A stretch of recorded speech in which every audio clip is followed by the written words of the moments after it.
il y a il y a 3 étapes majoritairement pour méditer tout simplement. Dans un premier temps, c'est la posture, ça dépend. Soit tu t'assois par terre, en tailleur, soit sur une chaise, soit même debout, ça dépend comment tu vois les choses. Il faut éviter allongé parce que tu peux t'endormir. Et le but de la méditation, c'est pas forcément de s'endormir. Ensuite, quand tu t'es bien... on va dire que tu pars du postulat où tu es en tailleur, assis au sol, tu vas commencer ensuite par la respiration. Donc, quand je dis posture, c'est en tailleur, le dos droit. Hein. D'accord. C'est vraiment le dos droit et les mains sur les genoux. Ça dépend si tu veux paume vers le haut ou paume vers le bas. Et là, tu vas commencer la respiration. En général, on va inspirer par le nez, c'est logique, non? On va inspirer par le nez, tu vas gonfler le ventre, tu vas gonfler le torse et tu vas expirer. Sauf que l'expiration, en fait, se fera naturellement. Tu ne vas pas contrôler l'expiration. Et tu fais ça plusieurs fois. D'accord. Voilà. Ensuite, quand tu as fait ça, je pense, une dizaine, une quinzaine de fois, là, normalement, tu sens qu'il se passe des trucs déjà. Parce que tu ne respires pas de la même manière, donc ton système sanguin, là, il va tourner différemment.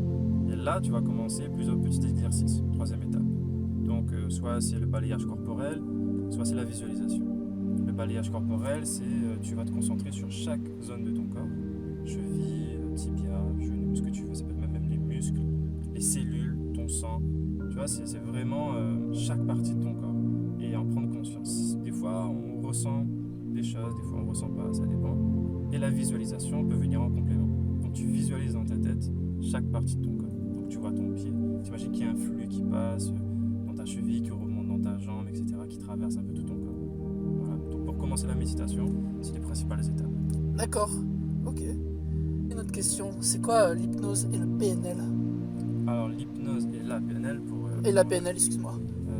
Alors l'hypnose, c'est un outil thérapeutique aussi, hein, tout comme la méditation, sauf qu'il est beaucoup plus puissant et il faut peu de temps aussi pour aider quelqu'un à réaliser ses objectifs ou tout simplement à changer.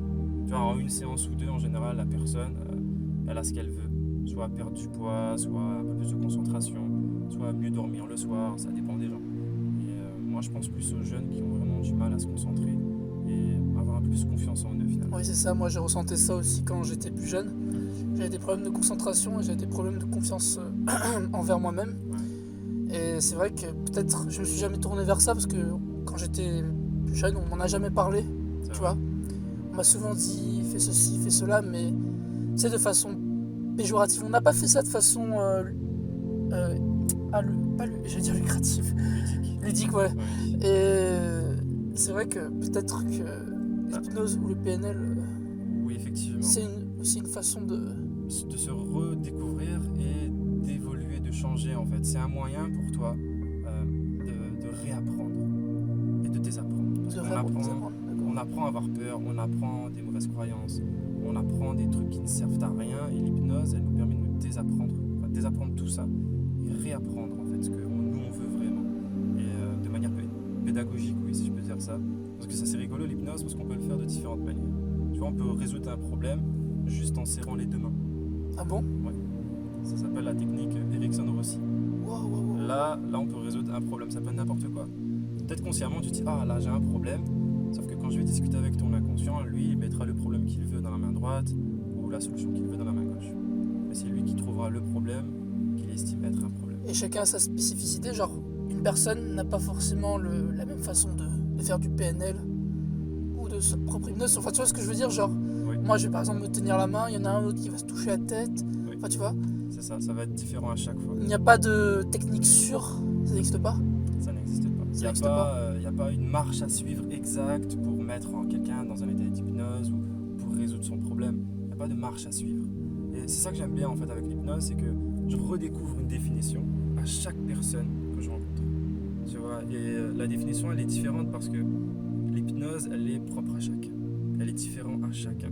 Et à chaque fois que j'accompagne quelqu'un, je ne vais pas l'accompagner dans un état hypnotique exactement comme les autres personnes que j'ai accompagnées avant. Tu vois, comment je pourrais dire ça, qui est axé sur les représentations mentales. Donc les souvenirs. On illustre. Voilà. On illustre ces images et on essaie de les. Tu les visualises en fait. Ah, tu les visualises. Tu visualises, c'est de la PNL. C'est pour ceux qui ont, genre par exemple, qui essaient de. Ah, purée, comment dire ça? Je sais qu'il y en a, ils utilisent l'ouïe par exemple pour apprendre. Il y en a, ils utilisent le visuel, justement, tu illustres pour apprendre.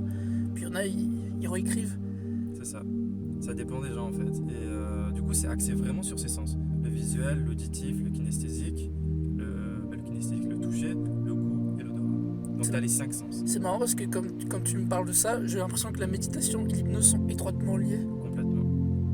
Sauf que la méditation, elle a des règles, elle a une structure, un cadre. Tandis que l'hypnose, elle est illimitée. Tu peux faire l'hypnose debout, tu peux faire l'hypnose partout, dans n'importe quelle situation. Partout, tu fais de l'hypnose. Et la méditation, en général, tu le fais assis ou sur une chaise et tu te relaxes en fait. Tandis que l'hypnose, c'est pas forcément que de la relaxation. C'est de la thérapie. Là, on va résoudre un problème, un trauma, un arrêt du tabac ou un deuil. C'est vraiment quelque chose de puissant. Tandis que la méditation, c'est régulier. C'est comme si tu prends une douche tous les jours en fait. Donc ça demande beaucoup plus d'efforts et c'est très compliqué de commencer la méditation, surtout. D'accord. Et quand tu es dedans, la sensation, elle est très très agréable. Est-ce que tu aurais un site pour des personnes qui en auraient besoin, par exemple, qui se sentent pas bien dans leur vie, qui sont en dépression actuellement, pour que je puisse faire passer ce message? Alors oui, j'ai un site, c'est plus une application. Une application, excuse-moi. Alors en méditation, l'application qui marche beaucoup en ce moment, c'est Petit Bambou. Je pense que tout le monde connaît. C'est une application très simple et avec énormément de contenu. T'as pour le sommeil, t'as pour tout type de problème en fait. Et en général, ça dure entre 5 minutes et une trentaine de minutes, je crois. Super, d'accord. C'est que de la méditation. Donc là, il y a vraiment de tout. Et l'hypnose, si vraiment quelqu'un veut voir un hypnothérapeute, renseigne-toi sur lui avant, ce qu'il a fait.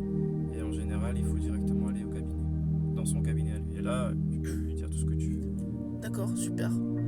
Écoute, merci beaucoup Écoute, avec pour ton plaisir. aide, Franck.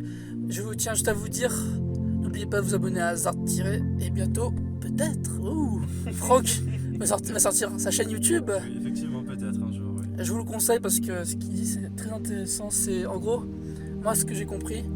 Et je pense qu'il y a d'autres façons de ne pas se niquer la santé et en même temps de se garantir une longévité de vie. Et moi, c'est ce que je veux apporter aux gens. Et ce que tu as dit, c'est vraiment très important en vrai.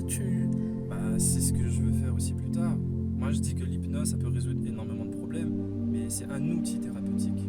C'est pas l'outil thérapeutique qu'il faut utiliser tout le temps quand on a un problème. Pas forcément. Tu vois, le sport pour toi, ça a été un outil thérapeutique. Parce que grâce à toi, tu as pu te sentir mieux, tu as pu enlever certaines choses qui n'étaient pas vraiment importantes pour toi. Et maintenant, tu te sens mieux, quoi. Là, c'est la même chose. Il y a l'art-thérapie, il y a la musicothérapie, il y a la PNL aussi, qui est un outil thérapeutique. Il y a plein d'autres thérapies. L'hypnose, c'est juste un outil parmi d'autres pour aider quelqu'un à se sentir mieux. Et pour le coup, c'est un outil assez puissant quand même. Et radical. Et radical. Bon. Voilà.